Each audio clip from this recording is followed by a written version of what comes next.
যে ভাইরা বলেন যে সারা বাংলাদেশে এখন আর আসল যোগের তেল পাওয়া যায় না, ম্যাক্সিমাম কবিরাজ আমাদেরকে প্রতারিত করছে, আমরা আসল যোগের তেল পাই না এবং আমরা উপকৃত হচ্ছে না, বরঞ্চ প্রতিনিয়তই আমরা ক্ষতির দিকে ধাবিত হচ্ছি। তাদেরকে আমি বলবো যে ভাই, আমি আপনাকে অরিজিনাল যোগের তেল কিভাবে বানানো হয় আমি পুঙ্খানুপুঙ্খানুভাবে শেখাবো। আপনি দেখবেন, দেখে শিখবেন এবং সেটা আপনি তৈরি করবেন। আমি আপনাকে দেখাচ্ছি। যদি আপনি একজনের জন্য তৈরি করেন তাহলে এরকম একটা নারিকেল নেবেন। এটার নাম হলো কেরালা নারিকেল।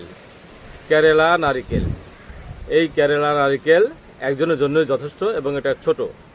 আর আমি এখন যেটা দিয়ে বানানো শেখাবো সেটা হলো এই এই বড় নারিকেল। এটা ছোট একজনের জন্য, আর এটা বড়, এটা আপনি 4 থেকে 5 জন ব্যবহার করতে পারবেন।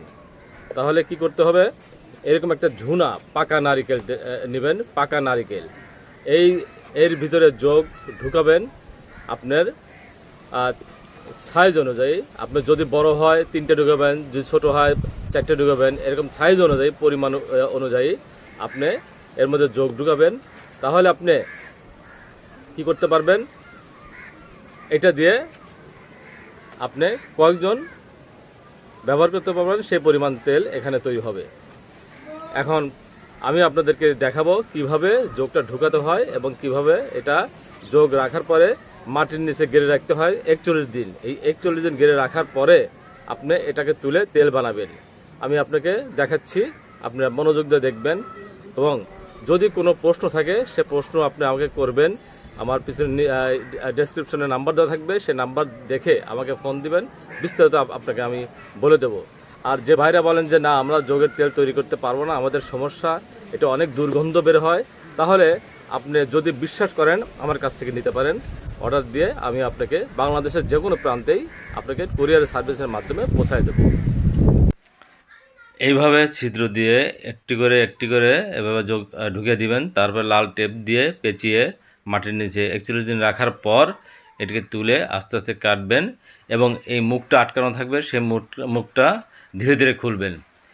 এই দেখেন, এভাবে খুলছে, অনেক শক্ত হয়ে গেছে, খোলা খুবই দুঃসাধ্য। দেখেন, এভাবে খোলার পরে আপনি যারা আশেপাশে আছেন তারা অবশ্য দুর্গন্ধটা বুঝতে পারবেন। এই দেখেন, ভিতরে কিন্তু পচে গেছে, এখানে আর কিছুই নাই, সব পচে একাকার হয়ে গেছে। এখানে যোগ আছে এবং ভিতরে যে নারকেল ছিল সে। এখন এই নারকেলের ভিতর থেকে যে অংশটুকু বের হলো, এর সাথে মিশাবেন 100 গ্রাম সরিষার তেল, 100 গ্রাম তিলা তেল, 100 গ্রাম নারকেল তেল, 100 গ্রাম অলিভ অয়েল তেল। এই কয়েকটা তেল সমন্বয়ে একসাথে জাল দিবেন। যখন ঘন হয়ে আসবে ঠিক সেই সময় এটিকে নামাবেন এবং এটাকে সংরক্ষণ করে রাখবেন। এইটা আর 2, 4, 5 বছরেও নষ্ট হবে না, এই তেল আর নষ্ট হবে না। এটা আপনি প্রতিদিন নিয়মিত ব্যবহার করবেন এবং যারা বানাতে পারবেন না তারা আমাকে ফোন দিবেন, আমি আপনাদেরকে পাঠিয়ে দেবো কুরিয়ার সার্ভিসের মাধ্যমে।